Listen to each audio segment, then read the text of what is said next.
Hello mathematicians, we're now going to start the next section of this particular chapter, which is to do with functions.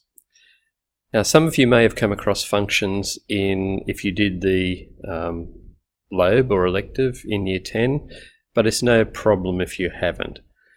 The thing is that functions are essentially something that you've been working with for years, but now we're giving them a different name, dressing them up in some different symbols.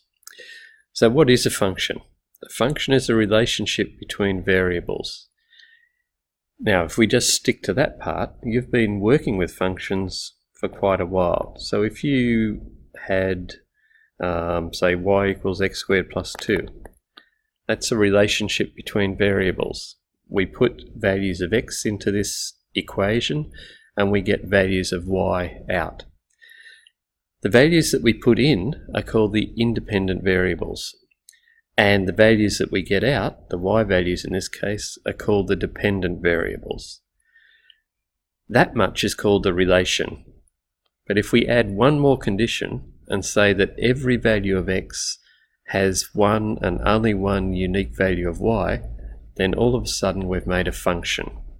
So just recapping that, instead of writing now y equals x squared plus 2, we're going to say that x squared plus 2 is a function, and so y is just some function of x. It's some rule which depends on x, and that's part of our new notation.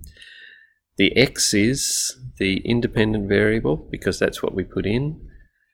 The y is the dependent variable because that's what we get out when we put the function into play, when we operate the actual rule which links the variable.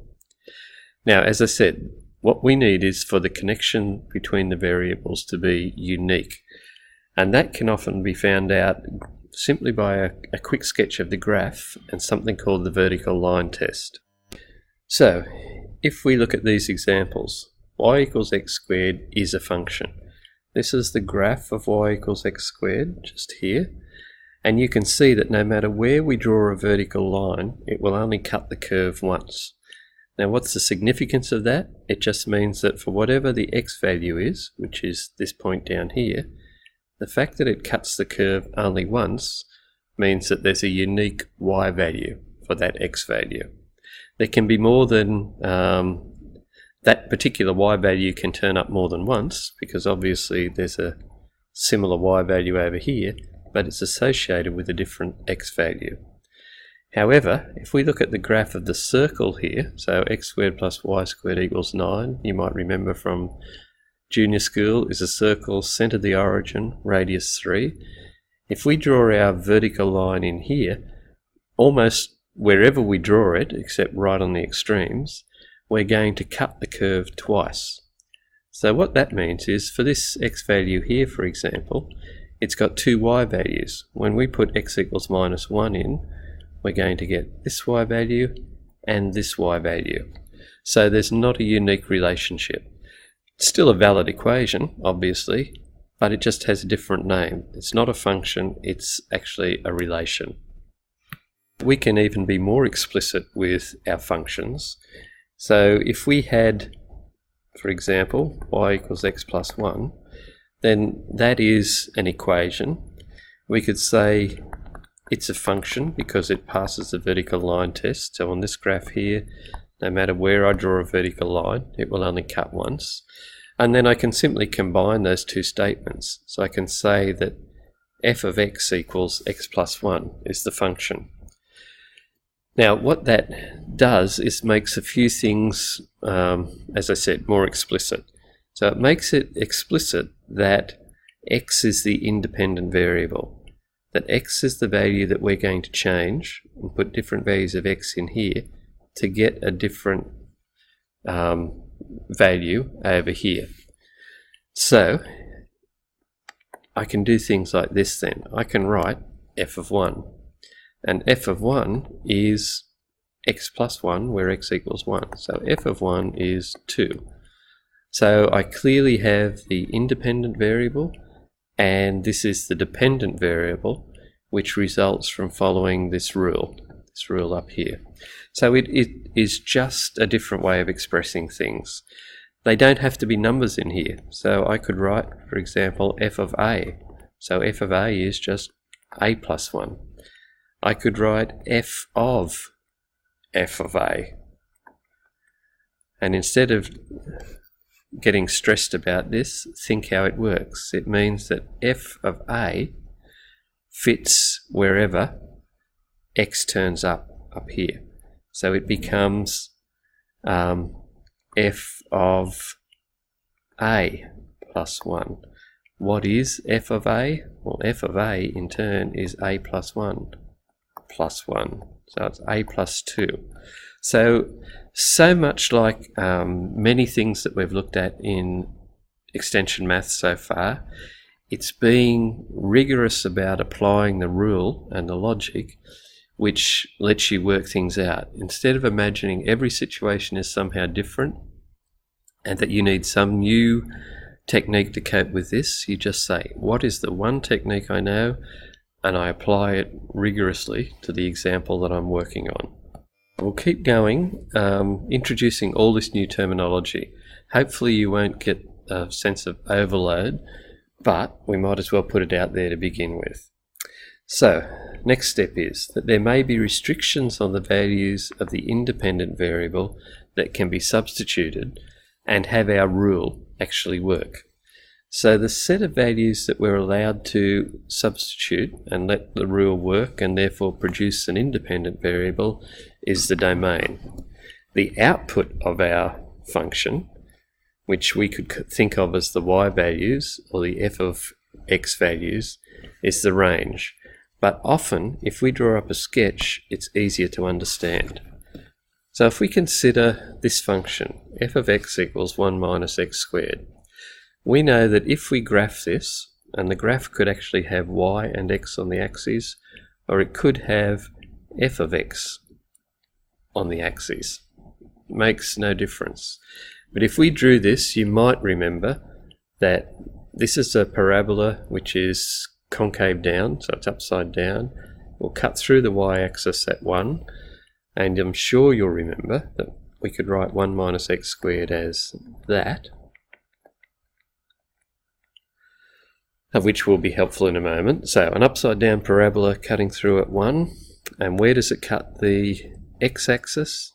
Well, it cuts the x-axis wherever y, or f of x, equals 0, which means wherever this is true.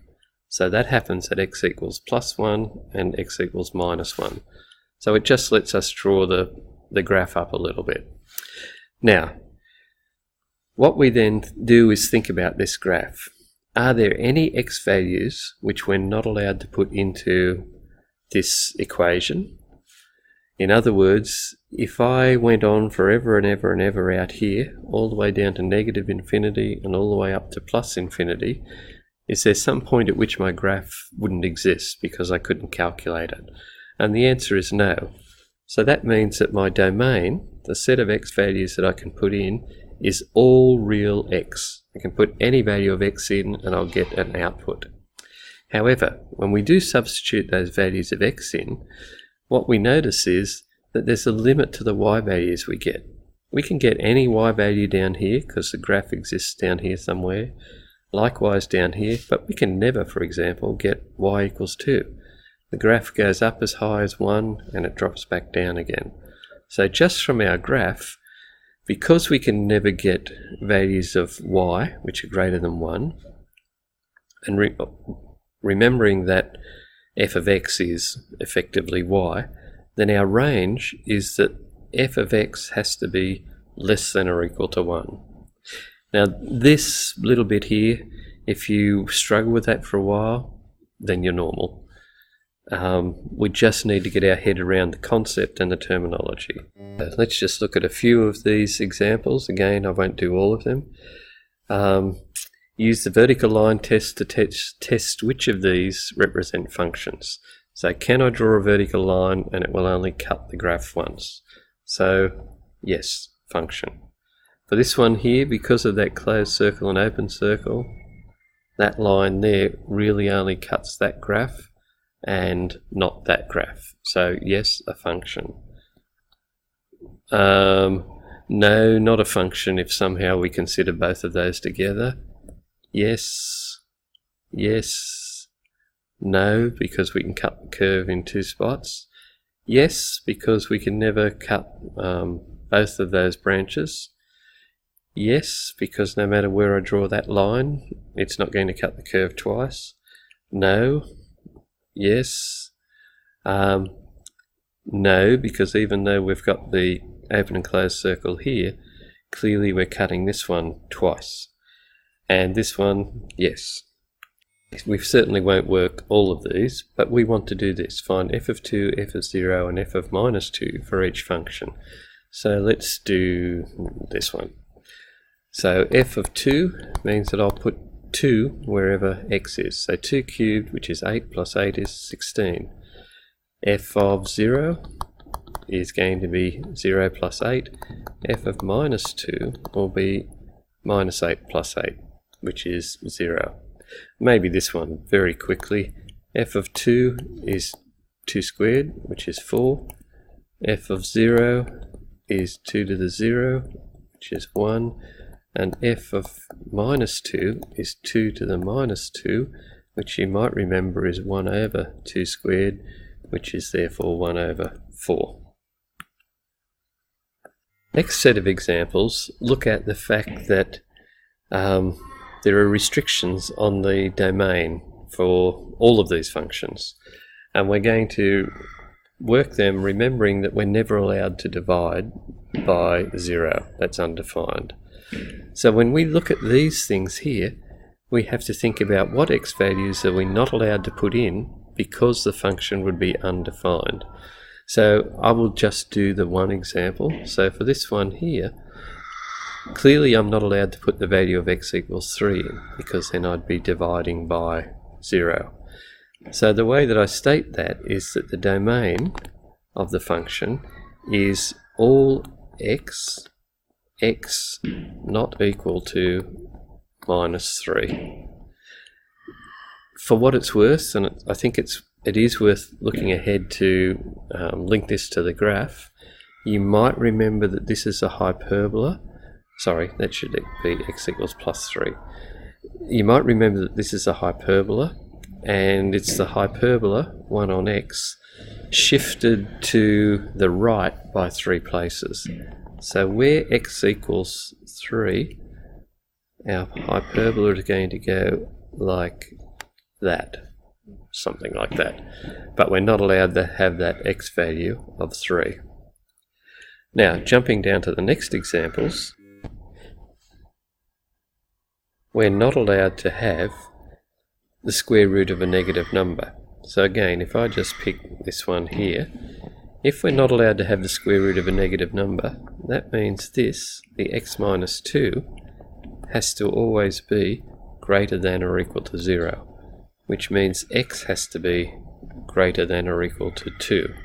So the domain of this particular graph is that the domain is just that. The x values have to be greater than or equal to 2. Again, matching it to a picture, what we have is, and you probably don't know this one, but if we graphed y equals square root of x minus 2, or probably more correctly, f of x equals the square root of x minus 2, what that is a parabola lying on its side and cutting through at 2. So it runs, the graph actually looks like that. So the graph exists for values of x greater than or equal to 2, and it doesn't exist for any values less than 2. And it's a function because it passes the straight line test. There's a lot of new ground that we've covered in this video, a lot of new terminology. So take your time working through these. Make sure you get clear in your head what a function is, how the function notation works and operates, what domain is, what range is, and that will prepare us well for the next exercise.